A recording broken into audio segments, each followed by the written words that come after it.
fácilmente se puede acceder a esos interiores y ahí se acumula una riqueza cerámica interesantísima que intentábamos ver, descubrir, enseñar, y iniciamos este año con una conferencia dentro de ese ciclo, en este caso dedicada a la cerámica de uno de los monasterios más significativos de Cádiz.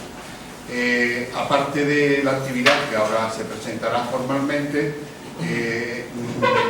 la asociación, como bien sabéis, ha programado el primer semestre con actividades relacionadas con esta temática, pero también otro tipo de actos de carácter más interno, como en nuestra asamblea general, que será en el mes de marzo, y nos quedan dos conferencias, una en el 1 de febrero, que si bien no está organizada por nosotros, sí encaja perfectamente en nuestro ciclo, que es la azulejería del Convento Madre de Dios de Sevilla, que la va a impartir nuestro compañero Alfonso Pleguezuelo el día 1 de febrero. Nos iremos al mes de mayo, y en el mes de mayo nos vamos a meter en otro convento, que en este caso es en el de Santa Clara. Esperemos que ya esté diáfana la iglesia y podamos ver aquel conjunto azulejero increíble que hay en el interior de la iglesia y en el claustro, que el claustro sí se puede ver porque es visitable, pero la iglesia lleva años de obra. Y en el mes de junio vamos a rematar, probablemente, porque ha sido una información de última hora, con una charla específica sobre la azulejería del convento de Santa Inés. Se nos ha ofrecido una joven historiadora de arte que anda bregando con los archivos del convento, está haciendo la tesis doctoral sobre ese convento y estaría encantada de participar en nuestro ciclo, con lo cual esa laguna que teníamos de Santa Inés parece que la vamos a resolver y lo dejamos para el mes de junio. Ese es nuestro panorama, aparte de las visitas que organizamos normalmente, pero de las calles ya se irá informando. Nuevamente, bienvenidas y bienvenidos a esta actividad que está patrocinada por el ICA. Yo no voy a excusar como hicieron el otro día a don Antonio Muñoz, el alcalde, porque no está aquí presente, pero da igual. Estamos acostumbrados a que todo este ciclo de actividades ellos nos las subvencionen, nos las faciliten, nos presten el local, y nuestro agradecimiento más profundo a esa institución, al Instituto ICAS. Así que os dejo con Alfonso Pleguezuelo, que va a hacer la presentación de nuestro conferenciante de hoy. Bien, pues muy buenos días a todos. Yo quiero agradecer que me den la oportunidad de presentar a mi amigo Alfredo, que es uno de los socios más activos que tenemos en nuestra asociación y en la página web. Y una vez más nos reunimos, una vez más nos reunimos aquí para seguir aprendiendo sobre esa importante parcela de nuestro patrimonio, que son los azulejos. Y en la sesión de esta mañana vamos a tener la suerte de contar con un verdadero maestro en este terreno y especialista además en varios campos de ese terreno. Un maestro que muchos de vosotros ya conoceréis, porque, como digo, es un activo colaborador de nuestra página web y de nuestra asociación, y como es don Alfredo García Portillo. Debemos agradecer en primer lugar a nuestro amigo Alfredo, que vive en una ciudad maravillosa, que es Cádiz, que haya venido a Sevilla una vez más para compartir con nosotros los extensos conocimientos que tiene sobre los azulejos de su ciudad. Una ciudad que, como sevillano de nacimiento, que soy, aunque mi familia paterna procede de Cádiz y viví en Cádiz en mi infancia, es una ciudad que siempre me ha llamado la atención, sobre todo por el contraste con Sevilla, estando tan cerca, sobre todo por su acentuado cosmopolitismo. No el actual exactamente, sino más bien el del pasado. El actual se cubre con el turismo, el pasado tenía raíces bastante más profundas, porque tenía amplios sectores de su población que eran de individuos que no eran españoles. Y de eso va a tratar precisamente la conferencia de hoy seguramente. Una circunstancia, este cosmopolitismo y esta población de esta extracción geográfica tan variada, que tiene, por supuesto, un reflejo clarísimo en su patrimonio de azulejos. Yo siempre he admirado a Alfredo por varias razones. En primer lugar, por su valentía, porque es muy valiente al adentrarse en un campo que no es nada fácil para un andaluz, sobre todo por la cantidad de información que sobre este tema hay publicada en un idioma tan distante al nuestro como el holandés. Y por la necesidad de estar en contacto además con museos holandeses y con especialistas holandeses. Alfredo, no obstante, como historiador del arte que es, se interesa por muchos temas, tiene un espectro de curiosidad muy amplio, y como buen gaditano, ilustrado además, es un hombre que no se amedrenta por las distancias, ha viajado en varias ocasiones a Holanda, tiene contacto con aquellos conservadores, los conservadores de museos de aquel país, y está al día en las publicaciones que se han hecho sobre este tema, que muy pocos dominan, yo desde luego no, y por eso mi tremenda admiración. Debemos estar, por tanto, muy agradecidos a Alfredo porque haya hecho algo que es muy infrecuente en nuestro país: hacerse especialista en arte extranjero. Lo contrario es muy frecuente. Hay muchos extranjeros que han iluminado, a veces con enorme autoridad científica, grandes parcelas de nuestro patrimonio, pero normalmente los españoles, salvo excepciones, no solemos adentrarnos en terrenos de otros países. Alfredo ha sido muchos años jefe de informática de gestión en la Diputación de Cádiz, lo cual le cubre otra parcela estupenda que tampoco cubro yo, que es su dominio del medio informático, su capacidad de conexión por internet, sus búsquedas, y uniendo esas dos destrezas, esas dos habilidades, más su propio talento personal, pues dan un resultado estupendo que vamos a poder comprobar en la charla de hoy. Robaríamos demasiado tiempo a su charla si tuviéramos que enunciar todos sus trabajos, cosa que no voy a hacer, con su permiso, porque yo creo que la charla será suficiente testimonio de su solvencia. Pero sí que me gustaría comentar dos detalles que siempre me ha llamado la atención y que también caracteriza un poco su labor investigadora, y es que es uno de los pocos asociados que se interesan por el patrimonio anterior al siglo XX, y eso me parece de un extraordinario valor también.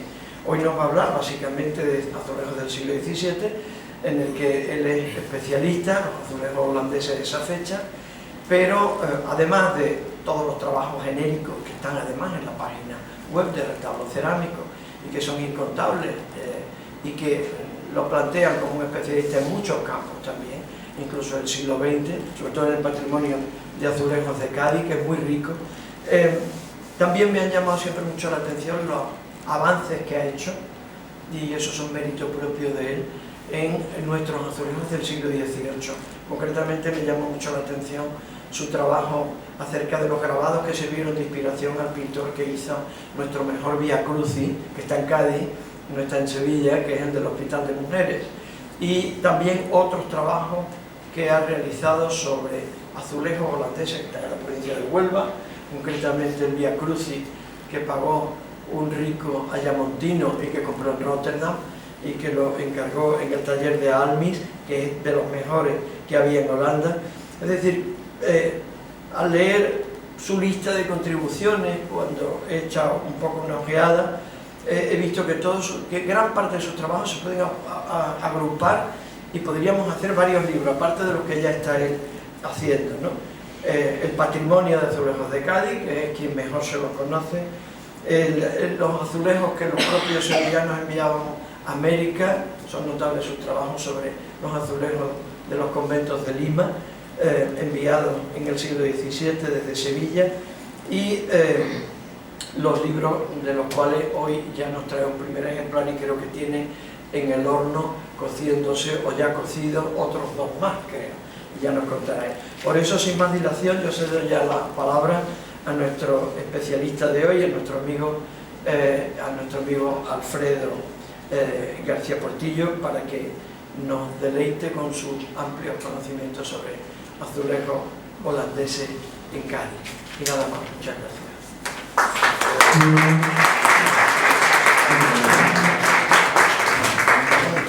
Bueno, pues bienvenidos y bienvenidas a todas las personas que han venido aquí. Como ustedes pueden comprobar, Alfonso es muy buen amigo mío, porque lo que ha dicho de mí a mí me impresiona y yo siempre lo he admirado a él. De hecho, que hoy esté aquí, este libro, es un poco por su culpa. Cuando estábamos en una charla que se hicieron en Cádiz, que se llamaban Cádiz Azul y Manganeso, que organizó Antonio Entrena y yo lo ayudé, pues viendo el monasterio de Santa María, y que él dio una conferencia sobre el barro, algo más que tierra y agua, ¿no? Y me dijo concretamente: yo no sé si esto no lo escribes tú o lo hace Joliet, yo no sé quién va a escribir sobre esto. Y eso fue un acicate que me impulsó a investigar esta azulejería, para mí un poco mágica, porque cuando yo era pequeño y mi padre tenía la costumbre de leer las noticias así más importantes, más culturales, leerlas en voz alta, mientras yo jugaba, yo tendría 10, 11 años, y una de las cosas que una vez salió en el diario era hablando de la azulejería del Nazareno. Decían, los azulejos del Nazareno podían ser más antiguos. Recuerdo su voz, mi padre era gallego y su voz muy peculiar, diciéndolo, y eso me alentó también a buscar un poco esta azulejería. Quiero comenzar de una forma un poco especial, porque me gustaría decir que algo que puede sorprender, y es que los azulejos tienen alma. Igual que cuando yo estudiaba me decían que Dios había hecho al hombre a su imagen y semejanza y lo había hecho de barro, los azulejos, además de tener el aspecto que nosotros vemos, tienen otras cosas a su alrededor que no vemos. Yo a eso le llamo el alma de los azulejos. Es decir, alrededor de los azulejos no vemos su fecha, pero la fecha es partícipe del propio azulejo. No vemos si hay algún documento que está asociado al mismo, incluso la fuente gráfica, que para mí es fundamental, porque es que el azulejo está hecho a imagen y semejanza de su fuente gráfica. Antes de entrar en materia con estos azulejos, voy a enseñar un par de cosas que creo que son importantes. Miren, este es un azulejo que se encuentra, dos azulejos que se encuentran en los armarios que hay en la Casa de la Contaduría de Cádiz, y me llamaron mucho la atención porque reflejan un grabado del puerto de Ámsterdam. Cuando localicé el grabado en el Rijksmuseum, se hablaba de que este grabado era de uno de los Perel. Los Perel son una saga en la cual está metido el padre, Gabriel, y después los hijos, Adam y Nicolás Perel. Pues lo decía, pero podemos averiguar en base, aquí ya estaríamos hablando de un proceso inverso, en base al azulejo, quién es el grabador. A pesar de que ellos nos dicen que es de uno de los Pereles, creo que hemos podido averiguar cuál es el autor. Este es el grabado. Como ven ustedes, es un grabado bastante complejo, con varios movimientos. Aquí está hecho en espejo. ¿Qué sucede? Que como yo sé que este azulejo se ha hecho en 1750, puedo averiguar efectivamente que Adam Perel, que nació en 1740, no puede haber sido el autor, ni tampoco su hermano Nicolás, nacido en la década de los 30. Por lo tanto, estaríamos adjudicando lo que es el grabado a Gabriel Perel. en base al azulejo, no como habitualmente se hace, que es adjudicar el azulejo en base al grabado. Lo digo para que nos demos cuenta un poco de la importancia que tiene el grabado, y lo vamos a ir viendo. Este es otro ejemplo. Aquí tenemos como un grabado que originalmente parte de una pintura de Vicente López Portaña, luego es cogido por Gamborino, y hace una serie de estampas que se conservan hoy día en el Museo de Bellas Artes de Bilbao. Y siempre que hemos creído que las piezas del Vía Crucis de Umbrete y todas las piezas eran del siglo XVIII, esto nos demuestra que no pueden ser anteriores, algunas, las que reflejan estos grabados, a 1803. Por lo tanto, es otra de las importancias que hay de la fuente gráfica. Igualmente, querría comentar que cuando vemos una estampa, no porque veamos el nombre de un santo, el azulejo debe de corresponderse con el nombre de este santo. Fíjense ustedes como aquí tenemos un San Bruno, pero ha sido utilizado para confeccionar un San Francisco. Es decir, porque yo encuentre un grabado que me pone un nombre, no tengo que decir, ah, esta imagen, luego lo vamos a ver además con otro ejemplo más a fondo. Esta imagen corresponde a un San Bruno, ¿no? El pintor de azulejos se basa en una imagen, pero no tiene por qué copiar el nombre. Luego veremos el porqué de todo esto. Y un último ejemplo podría ser este, que es de un azulejo de Triana, como es el del Beato Marcos Criado, que lo podemos asociar al siglo XVIII, pero podemos precisar aún más sabiendo que en 1738 es cuando se hace este grabado. Entonces, lo que quiero decir es que el grabado forma parte de lo que yo llamo el alma de los azulejos. Y ya sin más dilación vamos a entrar en la azulejería del monasterio de Santa María. Además de los azulejos de la capilla del Nazareno, existe en el coro bajo una azulejería que no ha sido vista, porque como es un convento de clausura, no podemos acceder a su interior. Fue en el transcurso de una visita que realizaba la Asociación de Amigos del Monasterio de Santa María, cuando encontré esta azulejería, digo, bueno, esto es holandés, estos son unos azulejos que están hechos en Utrecht, alrededor de 1748, y que por sí solo no tiene una visión. La visión de los azulejos ornamentales las tenemos que hacer bien en grupos de 4, bien en grupos de 16, siempre múltiplos de 4.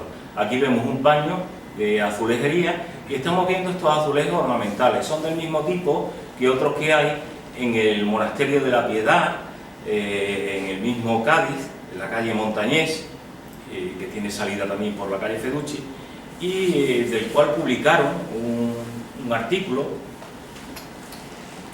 Fue una cosa un poco, unos holandeses que llegan a Cádiz, les dice un guía que hay unos azulejos holandeses en el interior del convento. Ellos se dirigen al interior del convento, no los dejan entrar, y resulta que le dan la cámara a una de las monjas cogen y hacen las fotografías, se la pasan a ellos, y ellos cuando llegan a Holanda, hay que tener en cuenta que esto se hace alrededor de los años 70 del pasado siglo XX, cuando llegan a Holanda encuentran sorprendidos que hay una azulejería de tipo holandés. Hubiera sido más fácil que hubieran dado la vuelta, que hubieran entrado por la calle Montañés y hubieran visto todos los paños que había dentro de la iglesia. Pero quiero decir que la azulejería ornamental y este tipo concreto ha sido en Cádiz muy extendido, tanto allí como incluso muchos ejemplares parecidos se pueden encontrar cada vez menos en el Hospital de Mujeres, la sede del Obispado. Sede del Obispado que ha sufrido un deterioro constante y se han perdido multitud de azulejos holandeses que hay. Concretamente, aquí pongo unos ejemplos del Hospital de Mujeres. Los dos azulejos de pastores se conservan, pero el que hay de caballeros, este azulejo ya se ha perdido, no lo he vuelto a encontrar. Estaban colocados muy a la mano, se estaban desprendiendo, y alguien ha llegado y lo ha desprendido del todo. Porque el mejor vía crucis que hay de cuantos se construyeron en Triana, que es el que hay allí en el Hospital de Mujeres, está sufriendo un pequeño deterioro. Ya una de las lunetas bajas, donde están los números de las estaciones, se ha perdido. Solamente se ve el bizcocho. Y eso debería de consolidarse de alguna forma y debería de intentarse de alguna manera que no se perdiera nada más de lo que allí hay, porque yo lo veo muy valioso. Existió en Cádiz una azulejería, para que nos demos cuenta un poco del valor de los azulejos, una azulejería que había en el convento de San Francisco. El convento de San Francisco, que se iniciaba con este azulejo que están ustedes viendo, que es el Espíritu de Dios se cierne sobre las aguas, Spiritus Dei Fregatur, y era un compendio de la Biblia. Había un cónsul francés que luego fue embajador en Montevideo y estaba de cónsul en Cádiz, que tenía algunos de estos azulejos. Estoy hablando de finales del siglo XIX. Para darnos cuenta de lo que vale, encontré un azulejo de estos en un anticuario de la ciudad de Ámsterdam y le pregunté qué precio tenía, para ver si estaba a mi alcance. Evidentemente no estaba a mi alcance. El azulejo pedía 7.500 euros, para que nos demos cuenta de lo que algunos azulejos pueden llegar a valer.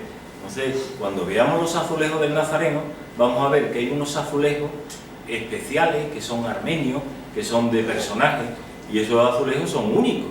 Los azulejos, la cofradía debería también de darse cuenta del gran patrimonio que tiene en cuanto a arte suntuario, porque son piezas de indudable valor y que son únicas. Si seguimos viendo la plaza, esto era la iglesia de San Francisco, es un cuadro que hay en el Museo de Bellas Artes de Cádiz, el Museo Provincial, y ahí se sustituyó esa cerámica que había, esa azulejería que había, por otra de Triana, de cuerda seca, más acorde a las modas de la época de 1890, pero también se ha perdido. Se sustituyó, se quitó y ya nos vamos dando cuenta ya del deterioro que va sufriendo el patrimonio cerámico en la ciudad. Aquí tenemos los armarios, que son los armarios que están en la Casa de la Contaduría. Es por dar una idea del marco de los azulejos holandeses antes de entrar en materia del Nazareno de Santa María, que estos pertenecieron al antiguo convento de San Diego, de Nuestra Señora de los Ángeles, o de los franciscanos descalzos de Cádiz, donde también se encontraban las piezas que hoy día están aquí en Sevilla, en el Hospital de la Caridad, y que trajo el director de la Academia de Bellas Artes, don Virgilio Matoni. Estos son tratados en un tomito aparte de este que hoy día presento. Pero también hay azulejos en San Agustín. Esto es lo que pervivía, y digo pervivía, porque cuando hace cuestión de 4 meses ha venido a Cádiz Peter Spranger, que es un especialista en azulejería de Utrecht y de Ámsterdam, vino a Cádiz y los quería ver, y fuimos a San Agustín. Y dice, no, lo hemos desmontado todo, lo hemos quitado, los que había en la escalera también, porque el arquitecto está haciendo no sé qué, nada más. Muchos están ya destrozados, muchos se han perdido, y esto se acrecienta por la pérdida anterior de azulejos que eran de cortesanos, de barcos, por lo cual se ha perdido otra vez, a pesar de los llamamientos que se han hecho, se ha perdido otra vez otro tipo de azulejería importante que había. Estos azulejos de cortesanos, que en algunas ocasiones han dicho que pertenecían al taller de Peter Grauda, pero no es así, porque las recientes investigaciones que se han llevado a cabo nos vienen a demostrar que hubo un señor que era oficial del taller de Peter Grauda que se fue a otra localidad y se llevó consigo los estarcidos. Entonces, ahora diferenciar si era de Peter Grauda o de este señor, pues es un poco complicado. Estos son otros azulejos que hay allí, en plena calle, que son de la casa de Martínez de Pinillo, unos azulejos que podemos datar hacia 1680 y que son de animales. Igualmente, en un zaguán de la plaza de Candelaria encontramos una cantidad de unos 53, 54 azulejos que pertenecieron al antiguo convento de la Candelaria y que son todos azulejos de tipo mitológico, de la Arcadia, que traen distintos tipos de mensajes. La historia de, aquí en este caso pues estamos viendo a Amarilis y Mirtilo, en otro caso es Silvio y Dorinda, Apolo y Dafne. Es un compendio de mitología que está y se está, como ven ustedes, deteriorando bastante. Estos serían prácticamente los primeros azulejos, además, que llegaron a Cádiz, y están hechos en un taller, que es el taller de Gerardus van Gogh. Gerardus van Gogh, que va a formar parte de esa gran familia de constructores de azulejos, de diseñadores, a los que va a pertenecer Jan van Gogh, que es el autor de los grandes paneles que tenemos hoy día aquí y podemos gozar de ellos en Sevilla. Los azulejos que hay en el Museo de Bellas Artes de Cádiz, los azulejos increíbles que Manuel Rivero o colocó en su casa de la Redondela, y del que nos ha hablado en su libro en varias ocasiones mi admirado doctor Pleguezuelo Hernández, que además tiene publicado un libro sobre Manuel Rivero. En él además especifica como coleccionista que era Manuel Rivero de arte, no solamente esta joya, sino todas las cosas que él llegó a tener. Este hombre llegó a vivir en Cádiz, en la calle de la Carne, esquina a la calle de Rosario, y llegó a tener también el segundo barco de mayor calado de cuantos llegaban a la ciudad. Los azulejos del panel, uno de los 7 paneles que hay hoy día en el Hospital de la Caridad de Sevilla. Estos azulejos que tenemos aquí, que es el tercer tomo que ya he escrito acerca de los azulejos de la capilla doméstica, son también de Jan Almi y que están en la iglesia de San Juan de Dios de Cádiz.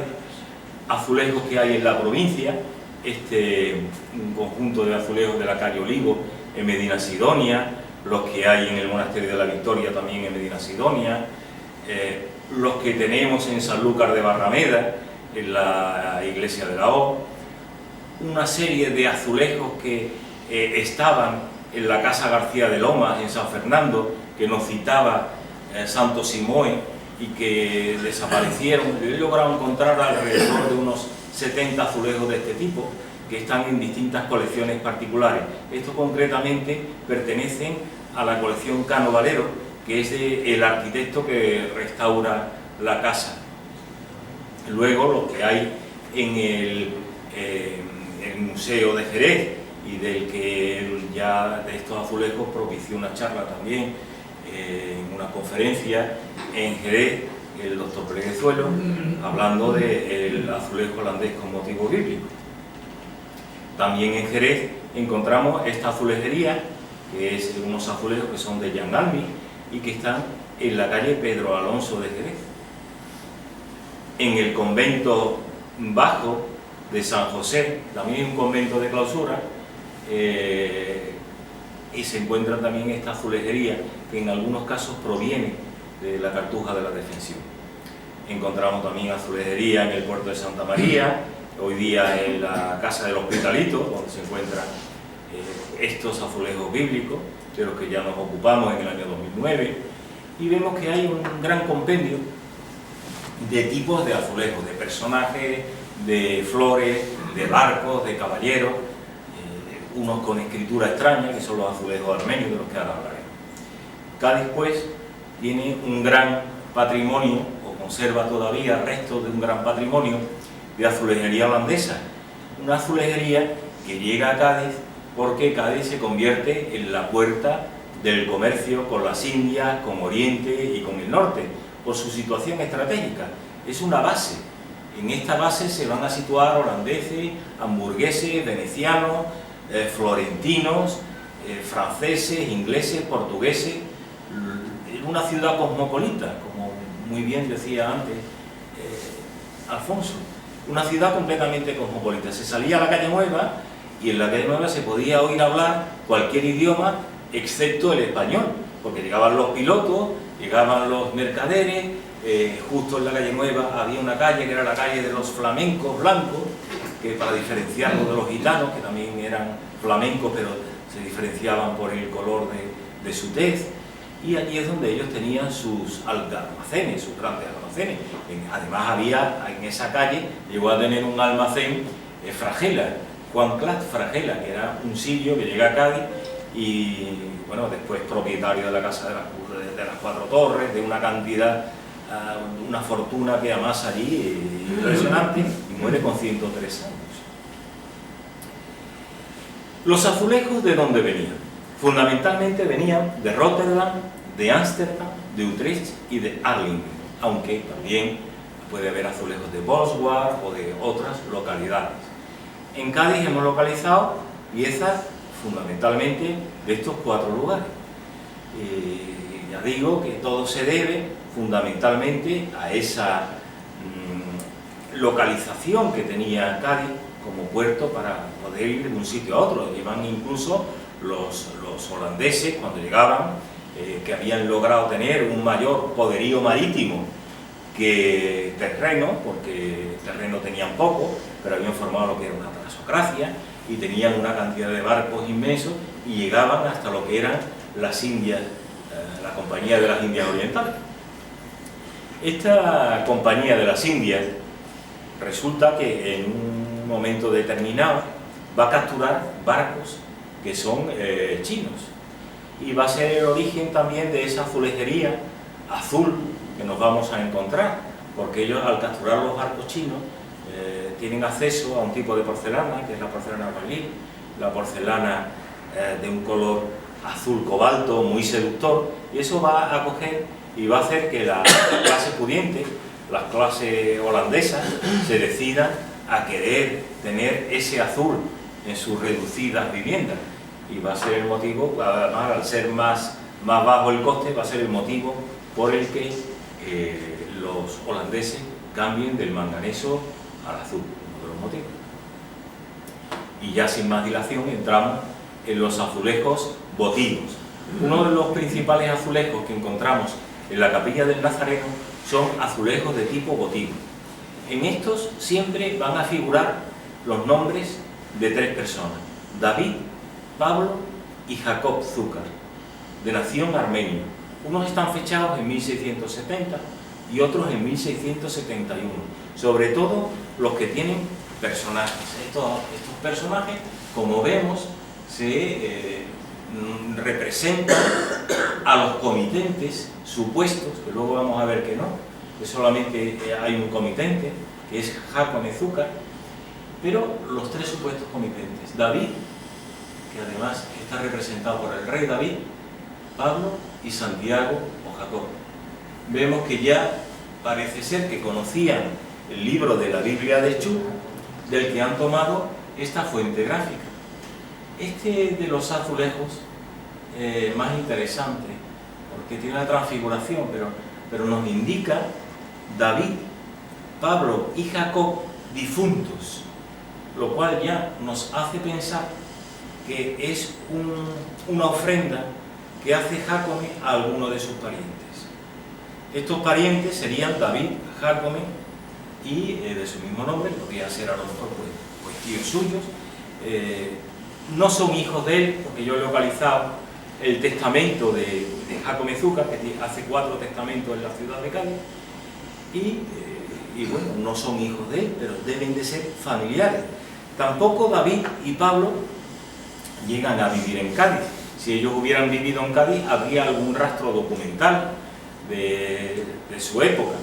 De hecho, poco después de donarse la azulejería, en 1684, hay una donación que hacen los armenios nuevamente, y figuran 12 armenios, al frente de los cuales está Jacome Zúcar, que debía ser el jefe de los armenios en la ciudad de Cádiz, y él expone pues que va a hacer una serie de donaciones. Pero de Pablo y de Jacob no se cita nada, se citan otros nombres de grandes comerciantes de la zona. Los Los armenios en Cádiz era una colonia francamente reducida, estaríamos hablando de 18, de 20 familias, y ellos se asocian a la cofradía del Nazareno, a la búsqueda, porque ellos venían de Julfa. Julfa es una ciudad que había ya traído otras personas a Ámsterdam. En Ámsterdam se instalan armenios que son de la ciudad de Julfa con anterioridad a los que hay en Cádiz, y nosotros creemos que es ese contacto entre los armenios de Ámsterdam y estos armenios, ambos procedentes de Julfa, los que van a hacer que se traslade esta azulejería o que se encargue. La azulejería la encargará Jaco Mezuca, pero serán los armenios que hay en la ciudad de Ámsterdam los que van a coger y van a decir: vamos a coger la responsabilidad de encargar esta azulejería. El azulejo que hay abajo, en caracteres armenios, están colocados al revés. Y están colocados al revés porque están en un panel portante, un panel que se ha cambiado de lugar. Y cuando se ha cambiado de lugar por los distintos azares que ha tenido la capilla cuando llega a la cofradía del Nazareno, la cofradía del Nazareno hay que tener en cuenta que se funda en 1590 en el convento de San Francisco. Se tienen que ir de allí pues porque no hay espacio para ellos, porque además estos Viñán están un poco obligándolos a irse, y van a la iglesia de San Juan de Dios. La iglesia de San Juan de Dios van a solicitar un altar, van a solicitar 1603, van a solicitar, y van a estar allí durante el espacio de 10-12 años, hasta que logran que las monjas concepcionistas descalzas le cedan un lugar en su monasterio. Este lugar, que en un principio va a ser una capilla muy reducida, tal y como se entra a la derecha, se va a ver ampliado pocos años después, en 1679, al añadirle la capilla de los Corbalanes, que estaba en su cabecera. Y más adelante, un año después, van a añadir otra vez a la cabecera de la capilla de los Corbalanes un espacio que estaba inútil y que era propiedad del ayuntamiento. Esto ya son tres obras distintas que van a hacer que esta azulejería, que se había empezado a instalar en 1670, vaya a tener pérdidas de importancia. Entre ellas se van a retirar una serie de azulejos que luego se van a montar, y como los alarifes que hay no son armenios, pues lo que hacen es que colocan el azulejo al revés, colocan todos iguales. Y una vez que enseñaba la azulejería, había quien le quería buscar la cuestión esotérica de que se han puesto en la cruz los azulejos al revés. No, mire usted, es que los albañiles no sabían armenio, y allá cuando van a colocar esto nuevamente en ese lugar, pues lo tienen que colocar como pueden.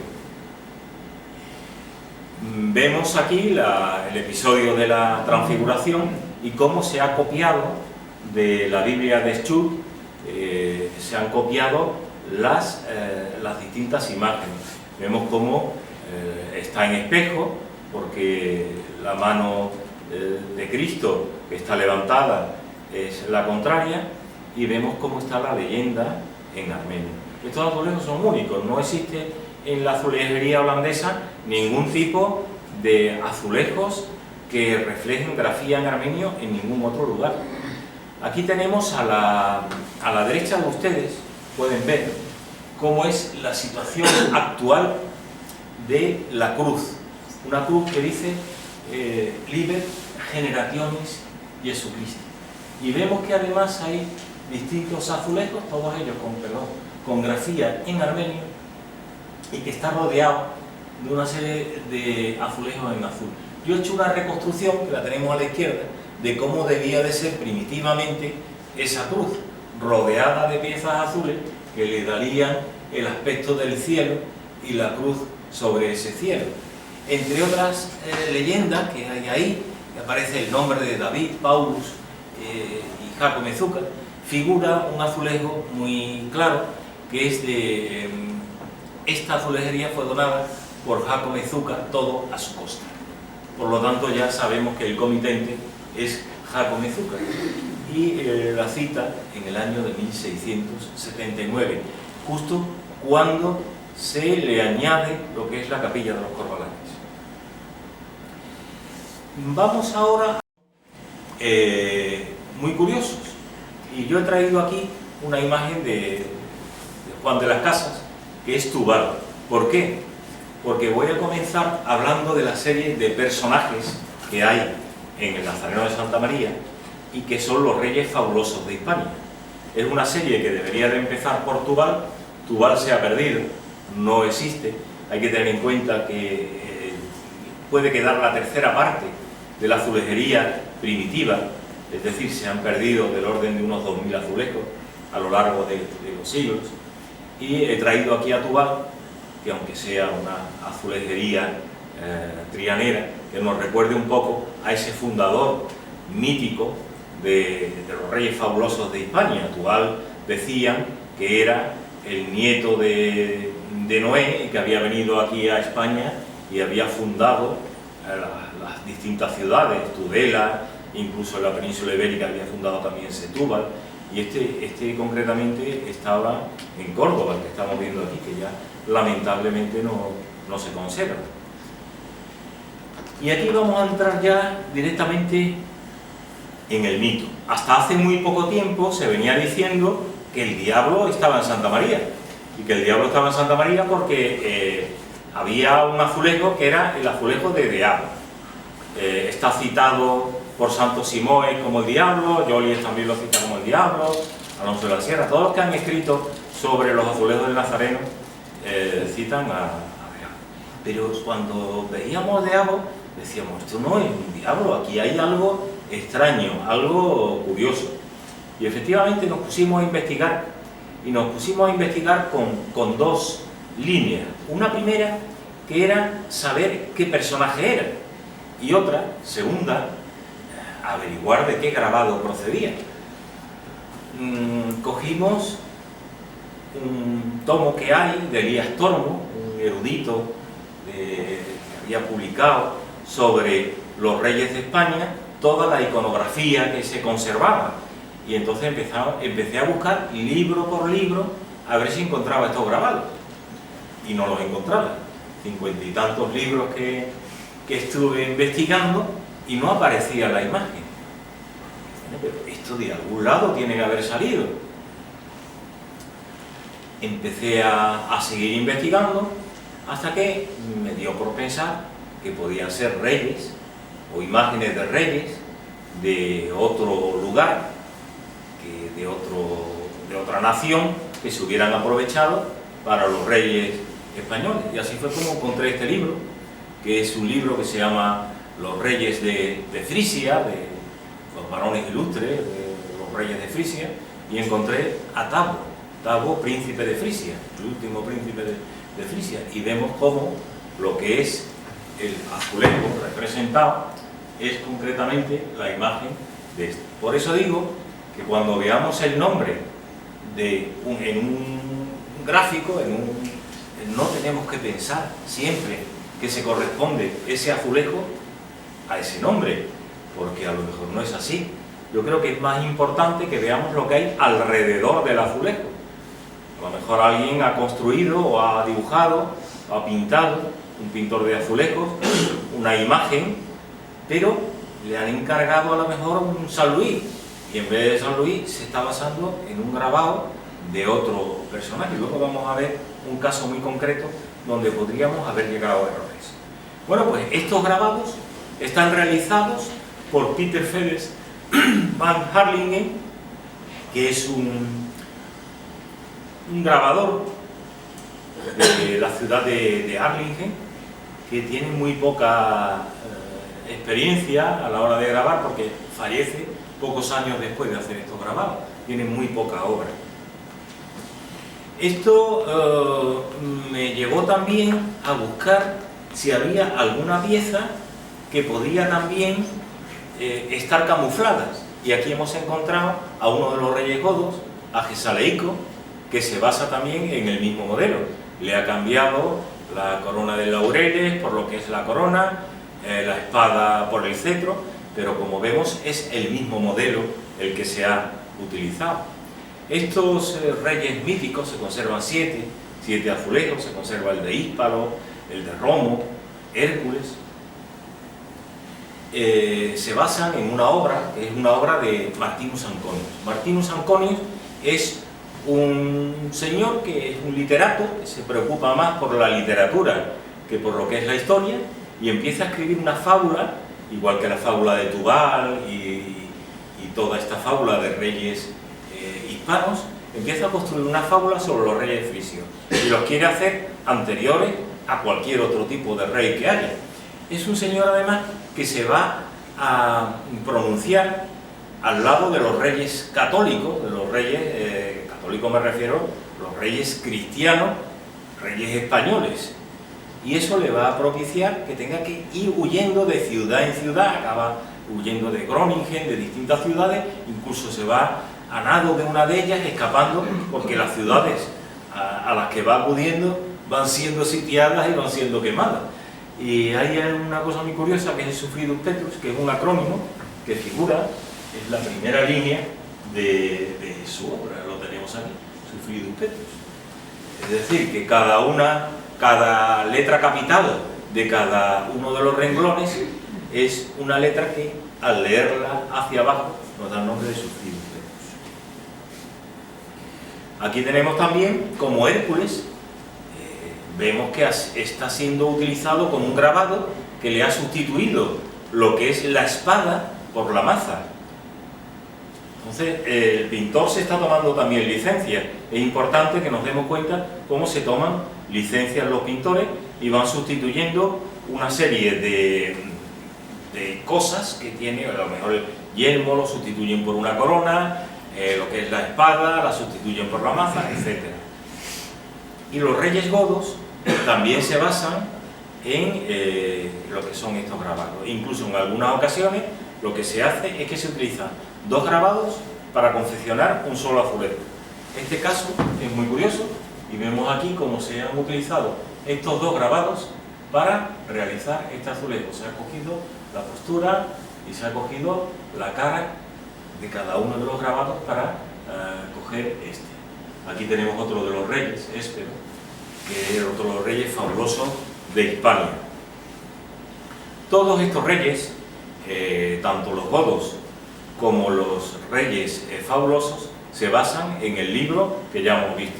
En algunos casos, pues de grupos de 3, simplemente va a coger el del centro o de uno de los laterales para configurar claramente lo que es las figuras. Hervigio, a la hora de escribir, lo que sucede es que en los talleres se hacían distintos trabajos.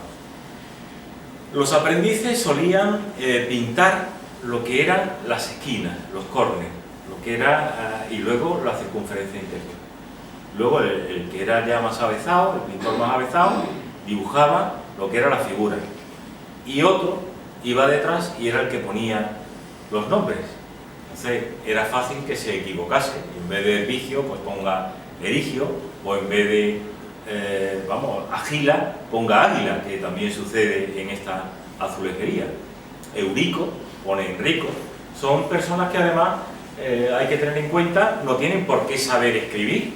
No, ellos lo que son pintores de una época en la que además eran un poco analfabetos, en el sentido de que no sabían leer ni escribir, simplemente copiaban. Entonces, a la hora de copiar es fácil que cojan y entren en... Y ahora vamos a llegar a lo que es otro tipo de azulejería. Dentro de los personajes llama poderosamente la atención la existencia de los papas. Todos los papas están ahí registrados.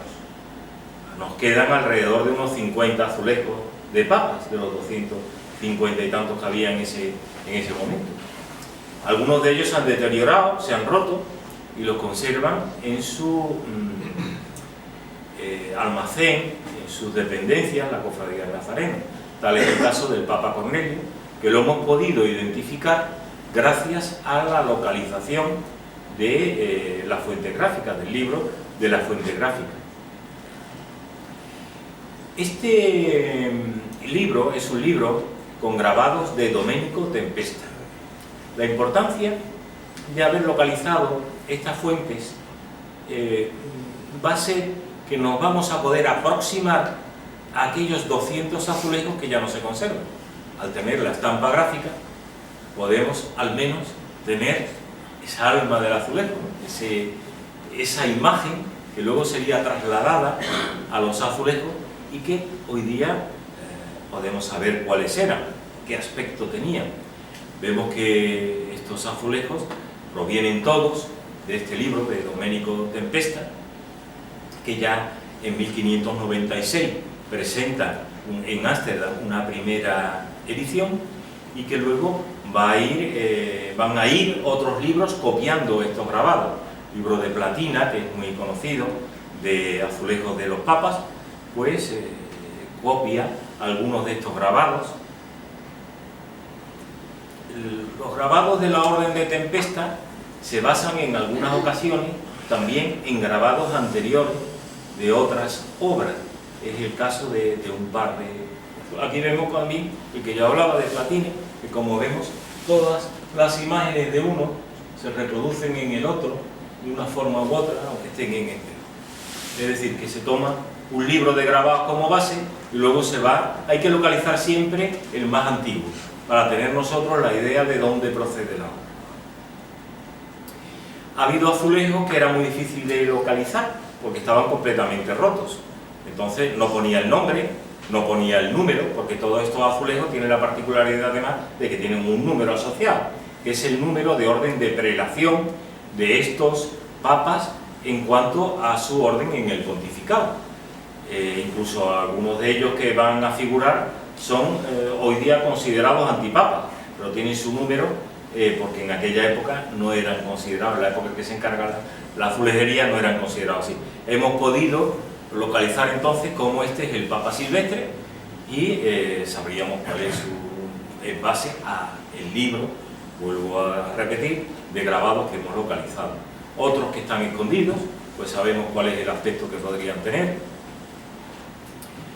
Y luego, bueno, pues podemos aquí ver ya el Papa Landó, por ejemplo, que es un papa que no está muy claro que llegara a existir y que tuvo muy corto tiempo en el pontificado, si llegó a existir, pues lo tenemos aquí registrado. Hoy día la iconografía principal, que lo que pretendía era que todos los personajes importantes de la cristiandad estuvieran custodiando a la imagen de Jesús el Nazareno, hoy día no tendría mucho sentido, puesto que conocemos que algunos de los personajes de la cristiandad no eran perfectamente ejemplares, ¿no? Pero en aquella época nos tenemos que retrotraer a la época en la que estamos hablando de 1670, el siglo XVII, en el que no hay luz. De hecho, cuando el armenio Jacome Zúcar registra su testamento, uno de los testimonios que da es que quiere que haya una lámpara de plata junto a Jesús el Nazareno para que lo alumbre día y noche por siempre jamás. Esa atención de colocar una lámpara con una luz en plena noche, porque la oscuridad allí era intensa dentro de la iglesia, para que con la luz además se llama la atención de la imagen que se está representando y entonces se viera cómo Jesús el Nazareno estaba protegido por la luz. La luz adquiere una simbología muy especial y hay que imaginarse estos azulejos con luces de velas, cómo se moverían, las sombras, para poder imaginarnos lo que podría significar en aquella época el tenerlos. Hemos publicado una galería de grabados de los papas con los modelos de azulejos perdidos, porque evidentemente sabemos que todos existían, pues vamos a ver aquellos que no existían, qué aspecto podían tener. Al haber localizado el libro, pues lo presentamos. Dentro de lo que son los personajes hay otros azulejos que están numerados y son los azulejos que pertenecen a los reyes de Francia.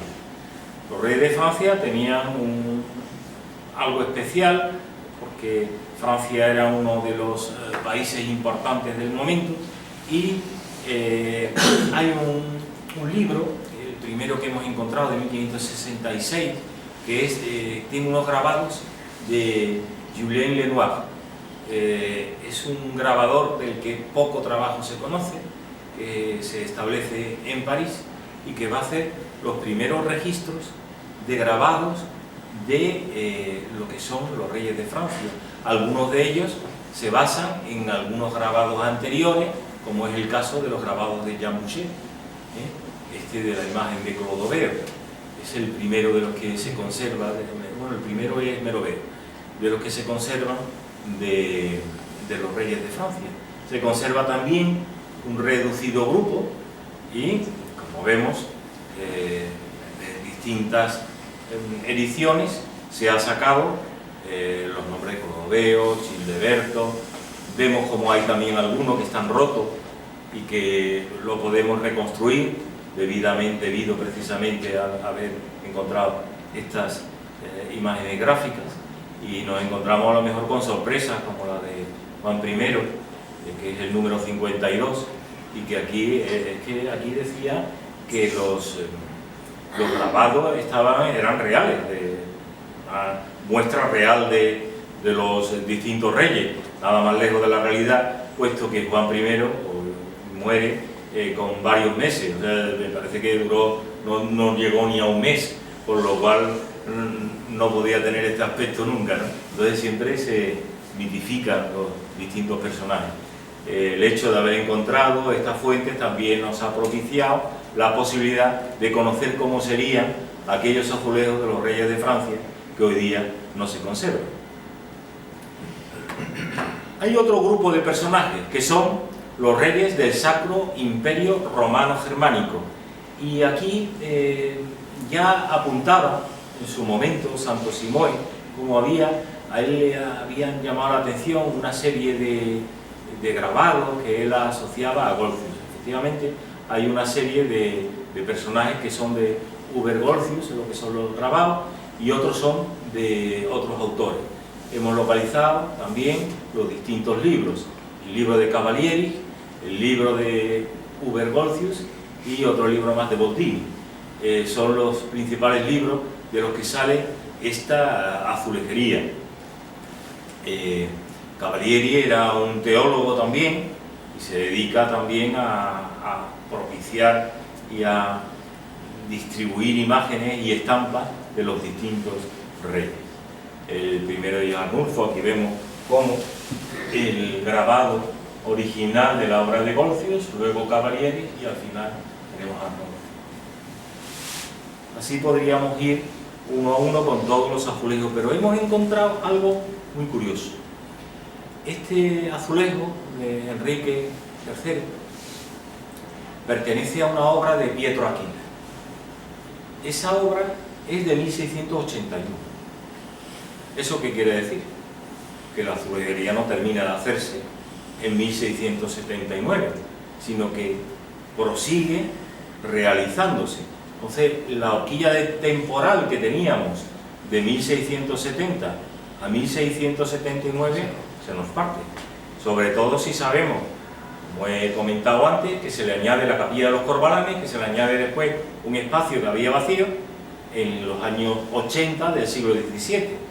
Yo creo que la azulejería se va a seguir continuando durante todo el siglo XVII e incluso los primeros años del siglo XVIII, algunos azulejos de tipo bíblico, por algunos modelos que he encontrado. Vemos aquí como algunos están situados en espejo, y también podemos ver cómo hay una mano de un pintor que es realmente un miniaturista, ¿no? Porque la imagen de Federico o la imagen de Enrique III están tratadas muy bien. Hacer esto, hay que tener en cuenta además que esta azulejería es distinta a la habitual. La habitual, los lados de las circunferencias, las dos circunferencias concéntricas, suelen estar tangentes a los lados del azulejo.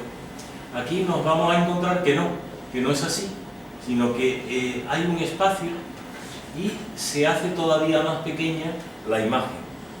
Entonces, para tratarla hay que trabajar con pinceles muy finos. Generalmente, para hacer las imágenes bíblicas.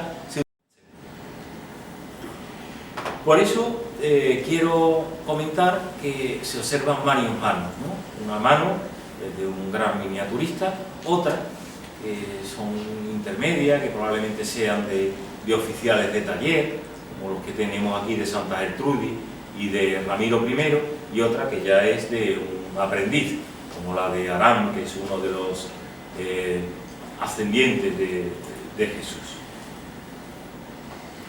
Podemos ver también cómo en muchas ocasiones un grabado da origen a varios.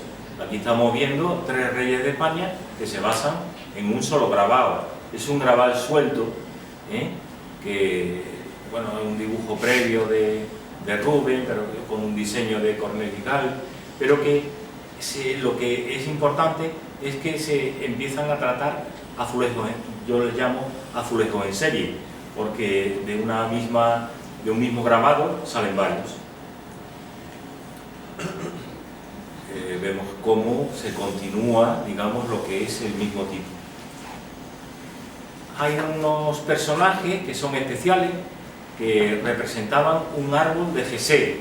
El árbol de Jesé son los antepasados de Cristo.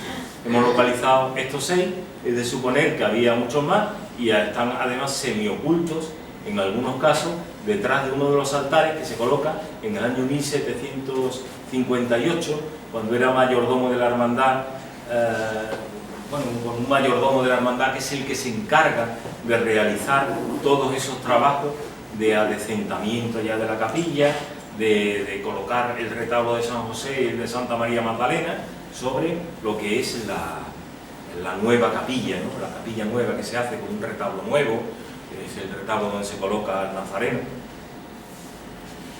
Y aquí sí que voy a llamar la atención de algo. Esto es como estaba en los años 60, antes de que se restaurase la capilla, los azulejos del Nazareno.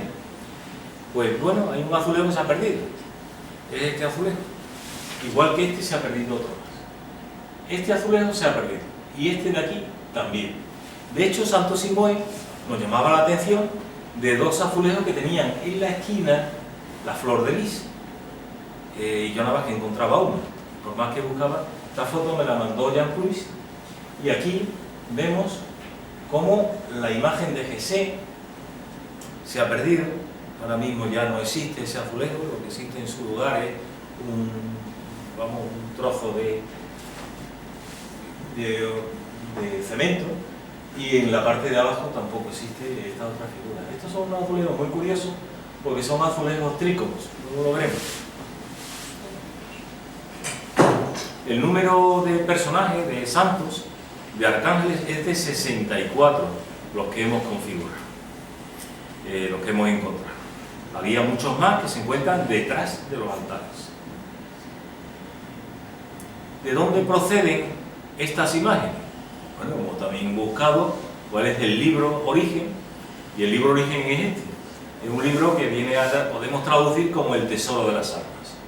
Encontrar el libro del tesoro de las almas no ha sido nada sencillo, pero es un libro con grabados de Van Sitchen, es un grabador que es un discípulo de Roemaer, y que en muchos casos se va a basar en grabados de los Bielix, de Roemaer, y los va a colocar en este libro. Sabemos que es este libro el que va a dar origen a la azulejería por muchas razones, pero se basan siempre en grabados anteriores.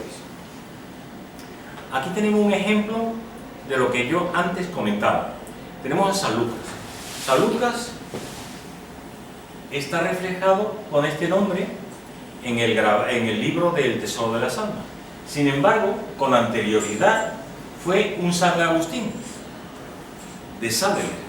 ¿Qué sucede si yo no hubiera encontrado el libro del Tesoro de las Almas? Diría, San Lucas no es como San Lucas, ¿no? Estaría hablando de que han cogido y efectivamente estaría en un error, porque tenemos a San Lucas.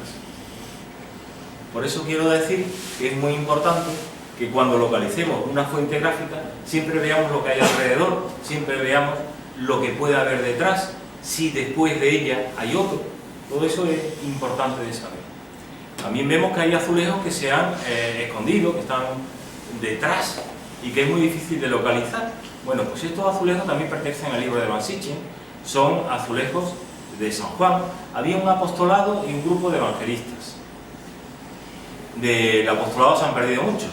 Entonces, en el libro nos figuran estos santos que hemos perdido el azulejo. También encontramos al final, escondido debajo de la pila del agua bendita, la imagen de San Pedro, el primero de los papas y el primero de los apóstoles. Es uno de los personajes que tendría doble representación, una con los azulejos papales y otra aquí. El otro personaje es San Mateo, pero que existe también.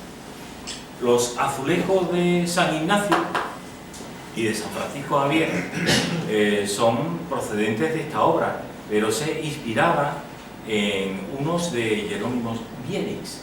Entonces, Bierix va a ser el origen de esta fuente gráfica y luego vamos a ver cómo la tenemos traducida al azulejo.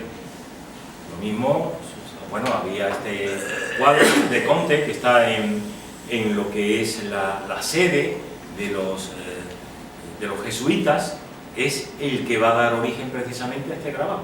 O sea que ya hemos logrado encontrar la pintura original, el grabado de Bierix, el grabado que toma como modelo al de Bierix y el azulejo, por lo cual tenemos toda la historia de esta imagen y estos tres serían el alma del azulejo.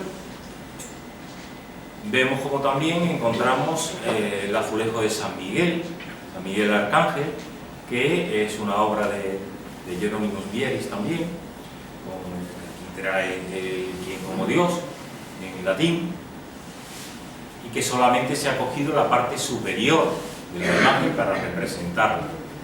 El San Bruno que antes comentábamos, que ha sido pasado a un San Francisco, y es que también cuando se hacían los azulejos en serie, se dejaba lo que era la parte de abajo, que era el nombre, se dejaba en blanco, para que luego lo escribiera el señor que tenía que poner el nombre. Como se alterara uno en el orden, ya no encajaba ninguno. Otro de los libros que ha servido de fuente gráfica es un libro de Abraham Bloemaer, que es el Sacra Eremus Acetiano, que también tiene su reflejo en los grabados de Van Sitchen.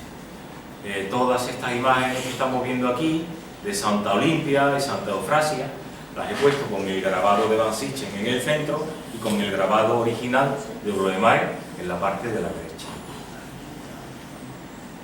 Santa Sinclética es una de las pocas que tiene el nombre son santos, además con unos nombres también en muchos casos que no se estilan actualmente y bueno, sí en aquella época. Y este concretamente proviene de una Santa Teresa de Rubens. Si nos fijamos, la postura es la misma y es un detalle de una obra de Rubens que ha sido traducida al grabado por Van Sitchen y luego ha sido traducido al azulejo. Santa Isabel la Reina, que es una obra también interesante de Bierix. Estamos viendo cómo es de las clásicas, ¿no? Con su corona, porque ella se queda para atender a los pobres, crea un hospital debajo de su castillo. Son un azulejo muy, muy interesante porque además nos reflejarían una historia, nos contarían una historia. Sin embargo, el haber hecho que un San Agustín sea un San Lucas o que un San Bruno sea un San Francisco no permite que podamos decir que estos azulejos estaban hechos para ser explicados uno a uno, sino simplemente estaban como gran cantidad de azulejos para custodiar, vuelvo a repetir, la imagen de Jesús Nazareno. Santa Egipciaca, hay muchos libros y muchos grabados individuales de los que se han tomado estas distintas imágenes. Podríamos citar también de la imagen de los santos de la Orden de San Benedicto, que va a dar lugar a una serie de azulejería que yo llamo azulejos en serie, porque de un solo azulejo salen varios. esto sería copiado por lo que serían los oficiales de taller o los que se estaban iniciando, y serían los que copiarían distintas azulejerías de este tipo. Aquí tenemos también cómo existen una serie de azulejos que simplemente cambiándole lo que es la cruz por un báculo o por cualquier otra cosa nos va dando la sensación de que se repiten los azulejos. Este es el azulejo que yo antes comentaba, es un azulejo trícono en el cual el perfilado se ha hecho en un color manganeso y las sombras están hechas en azul. Es uno de los azulejos que es más tardío, y probablemente cuando se coloca el retablo de Santa María Magdalena, en este caso, se queda un hueco y se ven obligados a cubrirlo con un azulejo más de época, que sería este, que es muy similar a los que podemos encontrar en el monasterio de Medina. Estos dos pertenecen al monasterio que hay en Medina Sidonia, y como ven además tiene el mismo tipo, son azulejos de tipo trícono. Existe también una azulejería, la que rodea la cruz, que es una azulejería en color azul cobalto, que yo la estimaría de la misma época. De hecho, Jean Puy publicó un artículo recientemente en el cual también indicaba que esta azulejería era de la misma época en la que se hacen los azulejos de la Capilla del Nazareno, es decir, de la última fase del siglo XVII, estamos hablando de 1680 aproximadamente. Tenemos unos estarcidos que se conservan en el Museo de Rotterdam, que reflejan a estos pastores, e incluso hemos encontrado esta pieza, que solamente hemos encontrado este trozo. Yo he reconstruido la pieza porque existe una pieza muy similar que está en la Casa do Paso de Figueira da Foz, en Portugal. Entonces, solamente en el Nazareno existe este trozo, pero evidentemente se refiere a esta pieza, que podemos aquí comprobar. Yo concretamente esta pieza tengo en mi colección una, pero es en color violáceo, en color manganeso. Luego vemos que además de esos azulejos existen otros de caballeros. Estos azulejos de caballero también están hechos en Utrecht y alrededor de 1750. Son únicos, no hemos encontrado, se los pasé a Peter Spranger, que es el gran especialista en lo que es la azulejería de Utrecht, y le pasé esto, y él no tiene correspondencia con esta azulejería en ningún otro lugar que no sea Cádiz. Sin embargo, sí localizamos, sí he visto que en la antigua azulejería de San Agustín de Cádiz existía una imagen parecida, no que tenga el mismo diseño, pero sí lo que es la gráfica es la misma, lo que es el dibujo es el mismo. Ese es uno de los ya desaparecidos de la iglesia de San Agustín, uno de los caballeros, y este es el que está también desaparecido en el Hospital de Mujeres. Y vamos a entrar ya en la última fase, que son los azulejos de tema bíblico. Estos azulejos de tema bíblico, aquí he traído la ilustración de Laura Teresa Almatadena, ¿no?, que es una pintora que a mí me gusta mucho, y estamos viendo cómo le están dando una lección bíblica a una niña sobre estos azulejos. Aquí, en la conferencia que daba en Jerez el doctor Pleguezuelo, había algo muy interesante, y él decía que, a diferencia de los protestantes que tenían esta azulejería para ellos interpretarla, aquí la azulejería no se interpretaba, aquí se colocaba por medio lo que era el sacerdote para explicarla. Siempre había una persona por medio. Aquí estamos viendo, como ellos son protestantes, cómo la abuela le está enseñando a la niña pues las distintas escenas religiosas. La mayoría de las escenas salen de lo que es un libro, que es la Biblia de Chur, publicada en Ámsterdam en 1659. También existen otras fuentes gráficas que son de Matthew Merian, que es otro de los grabadores de talla dulce. Talla dulce es porque grababan en madera. De todos los azulejos bíblicos hay dos que llaman mucho la atención, porque son los que llevan el nombre colocado. Solamente se conocen estos casos. El de Nuestra Señora de la Concepción, que tiene una correspondencia después dentro de la azulejería. Estamos viendo cómo le insufla a través del oído lo que es el Espíritu Santo. Está la Concepción, y luego hay otro que es la presentación en el templo. Pero de la presentación en el templo, este azulejo no está en la capilla. Este es de mi colección, y he sacado aquí cuál podría ser la fuente gráfica parcial de lo que es este azulejo. No parece que sea casual que Nuestra Señora de la Concepción y la presentación en el templo fueran las dos que lleven lo que es el nombre, porque los armenios, en ese afán de querer ser católicos, de querer ser dados como católicos, porque muchos de ellos los consideraban espías del rey de Persia, que habían venido aquí con algunas intenciones extrañas, pues ellos se afanaban en demostrar que ellos eran cristianos. De hecho, ya vuelvo a insistir en que el documento de los armenios, los testamentos armenios son increíbles. Ellos cada vez que van a hacer un viaje, hacen un testamento. ¿Por qué? Porque tienen miedo. Cuando hay dos testamentos de los que hace Jacome Zúcar Picel, que se llamaba Picel, de Zúcar Picel, antes de hacer un viaje, ante los riesgos del viaje, ellos hacen testamentos. Tienen que dejar dicho quién le debe dinero, a quién le deberían ellos de dar algo, y sus maldas testamentarias. Evidentemente él dice que quiere ser enterrado en la bóveda de la capilla del Nazareno, de la cual es antiguo hermano. Luego en el último de los testamentos va a decir que la Compañía de Jesús le va a donar a la lámpara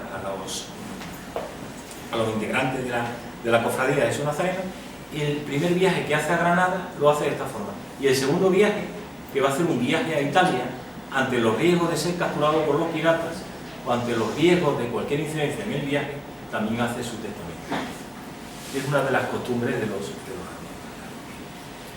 Las imágenes del Antiguo Testamento, vamos a citar algunas. Pues tenemos aquí la expulsión del Edén, que se basa en uno de los grabados de la Biblia de Chu, pero que a su vez se basa nada más y nada menos que en unas pinturas que hay en la Logia del Vaticano, que los cartones serían de Rafael, y la ejecución de uno de sus discípulos, su secretario Tomaso Víncido.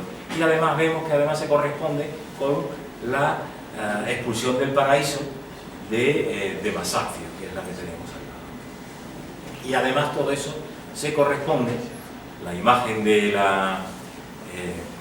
Eva se corresponde con la templanza de Pisano, que es una imagen escultórica fundamental. Los grabados de la obra de Merian que han servido, por ejemplo, he traído este aquí a colación, que es el de Elías y los cuervos, este otro para ver cómo de la parte del fondo de la imagen se puede sacar lo que es esta parte la que está representada. No hace falta que sea la parte principal. Vemos como también parcialmente George Penn influye en estas digamos representaciones hagiográficas, como hay cuadros que reflejan también en parte lo que sería el carro en el que va José, como hay otra parte que la Biblia saca, que estamos viendo como la imagen del final, que es esta, es una de las piezas que se representan. Y así podríamos ver muchísimas cosas. Pero vamos a ver también cómo la emblemática, como hay un libro de emblemática, que es Amor Divino y Humano, cómo tiene su correspondencia de fuente gráfica con lo que es el azulejo. Y aquí tenemos cómo toma tu cruz y sígueme, ¿no? El triunfo del amor, cómo es el que se refleja en este azulejo. Entonces tendríamos que, además de las Biblias, la emblemática forma parte de esto. Para ver que hay distintas fuentes gráficas que pueden haberse tomado, tenemos aquí el grabado de la obra de Chu a la derecha y otro grabado anterior que vemos cómo puede haber sido el que se ha utilizado para esto. Vemos aquí la columna, en los otros no vemos la columna. Sabemos que se utilizó la Biblia de Chur porque se representan en pinturas que se invierten. Vemos así como esta pintura se ha cortado en 3 trozos para sacar el azulejo, como en otros casos el libro de modelos de la ciudad de Rotterdam ha servido para efectuar el estarcido que ha dado origen al prendimiento ya dentro del Nuevo Testamento, el lavatorio que se parece también a una obra anterior de George Payne, lo que sería la visita al sepulcro, y también hay aquí la resurrección que tiene su origen en un cuadro de Peter Paul Rubens. El resumen de los episodios del Nuevo Testamento, he cogido la nomenclatura que da Jean Louis, que él publica un extenso libro con unas 600 imágenes distintas de azulejería bíblica, y bueno, pues hasta aquí la del Nazareno, pero amenazo con continuar, y ya hay 2 libros que son Los peregrinos mocabeos del zócalo azulejo holandeses en la iglesia de San Juan de Dios y los azulejos holandeses de la capilla doméstica, que ya están terminados, y estoy trabajando en el siguiente, y en uno que ya me pidió hace tiempo mi buen amigo Alfonso Pleguezuelo, que es el del Via Crucis del Hospital de Mujeres, que será, lo voy a intercalar entre el siguiente a este. Así que muchísimas gracias por su atención, por haber venido a verme, y quedo a su disposición por si quieren realizar alguna pregunta. Yo tengo un par de cosillas. ¿Tienes alguna imagen en la que se vea el zócalo, el entorno? Sí, sí, bueno, hay 10 paneles distintos, y los 10 paneles están representados en fotografía, ¿no? Sí. No sé si es eso lo que te refieres. Para que nos hagamos una idea del espacio en el que están todos esos azulejos.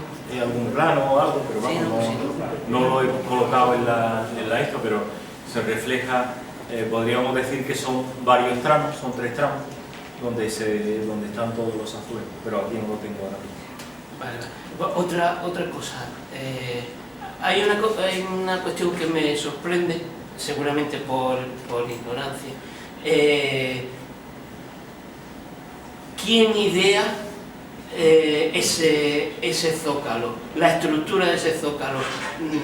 Tantos personajes, no sé, yo veo que tuvo que haber ahí una persona muy culta. Un ideógrafo, ¿no? Que fuera el que... Bueno, exactamente. los armenios van a tratar en Cádiz con distintas personalidades. Uno de ellos es el prelado diocesano, que es Antonio Ibarra, que luego va a ser uno, junto con el conde de Fernán Núñez y el gobernador de la ciudad, los que van a evitar la expulsión de los armenios de Cádiz. Entonces, muy probablemente, los caballeros cofrades de Jesús el Nazareno y el prelado diocesano fueran los que idearan esta gran composición. Luego hay que tener en cuenta que Van Gogh tenía en la ciudad de Cádiz ya otra serie de obras, y luego, bueno, él había hecho la azulejería que hay en el zaguán de Candelaria, y él se va a situar en 1679 ya, en 1669, perdón, se va a situar en la ciudad de Ámsterdam, va a abrir allí el taller suyo, y bueno, pues de 1669 hasta ahora, pues hasta, digamos, que se acaba de hacer el zócalo, yo creo que él va a participar activamente en la azulejería de personajes. Distinto ya es la azulejería, digamos, bíblica, que es una azulejería más común. La azulejería bíblica se basa, hay un 65% de azulejos bíblicos que tienen la cabeza de buey. El resto vienen a tener otra tipología. Hay 12 tipologías aproximadamente de azulejos bíblicos, y el 65% es de esta tipología, una tipología más corriente.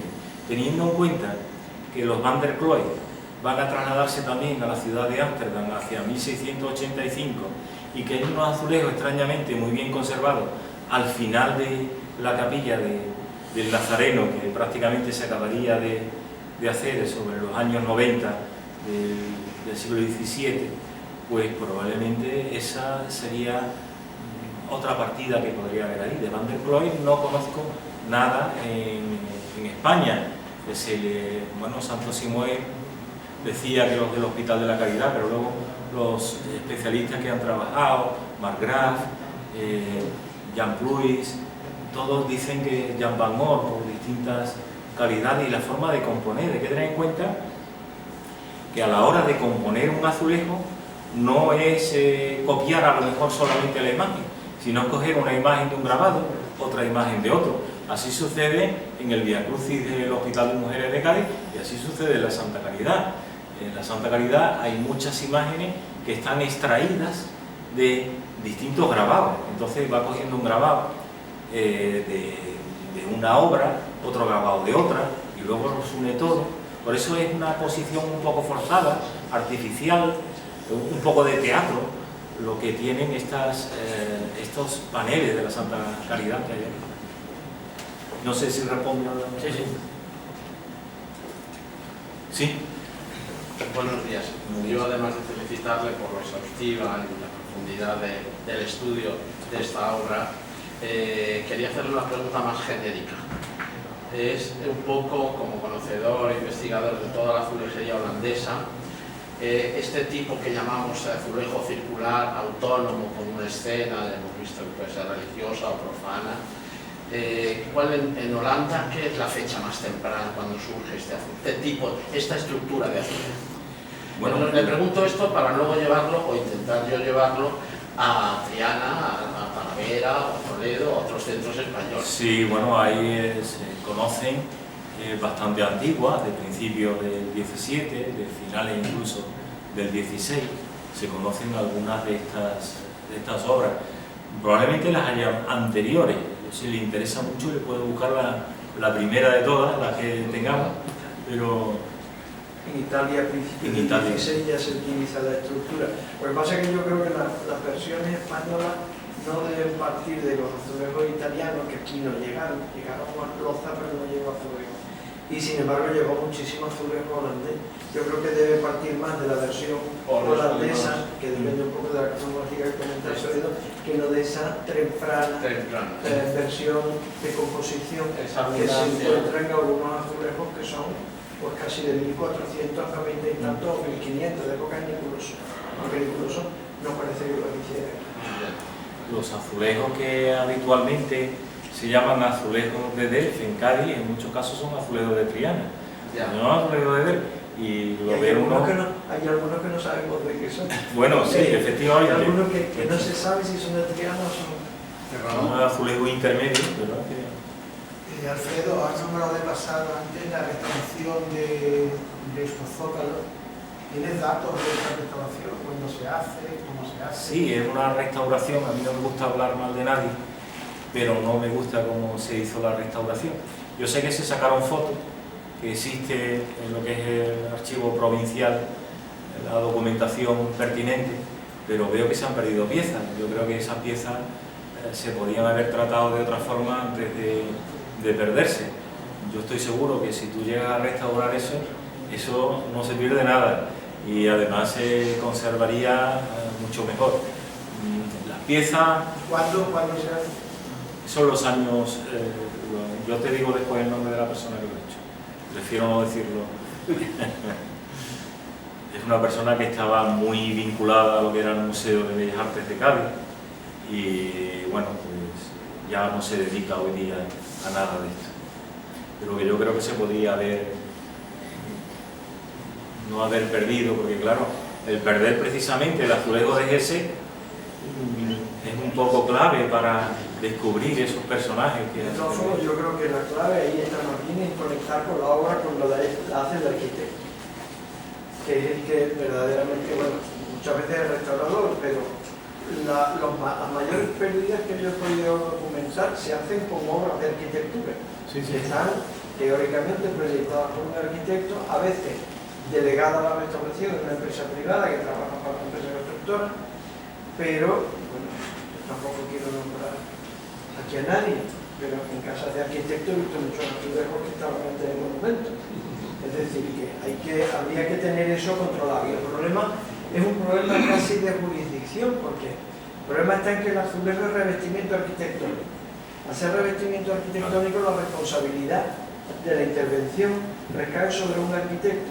Y si ese arquitecto no le gusta la azulejería o le gusta demasiado, se corren dos tipos de peligro. Uno, que aquello se tira a la basura, y otro que termine donde no debe terminar.